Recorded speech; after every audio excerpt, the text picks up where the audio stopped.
Hello students, let's see this question. In RNAi, that is RNA interference, the genes are silenced using.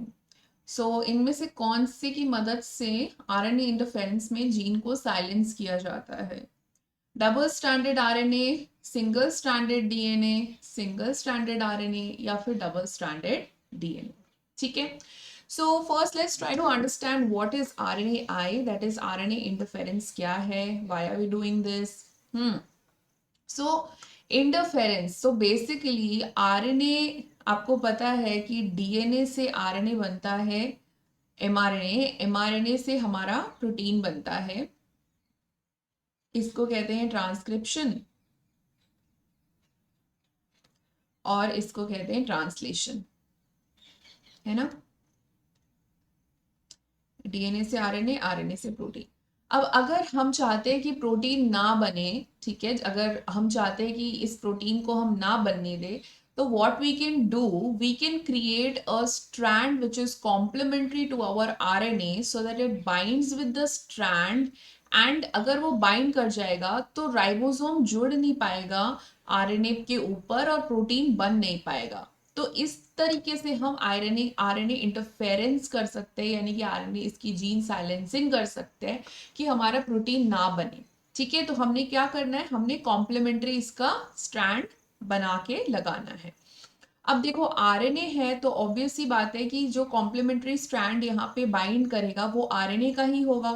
तो एक चीज तो यहाँ clear हो गई कि इसमें आंसर आरएनए ही होगा, या तो डबल स्ट्रैंडेड आरएनए होगा या single stranded RNA. DNA B और डी तो नहीं हो सकता, तो इन दोनों को हम एलिमिनेट कर देते हैं.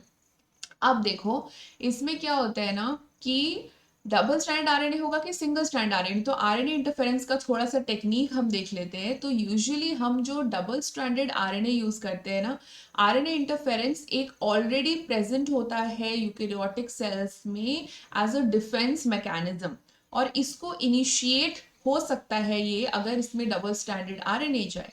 तो इनिशिएशन के उसमें क्या होता है कि आप हमारे पास एक प्रोटीन्स होते हैं जिनका नाम होता है डाइसर.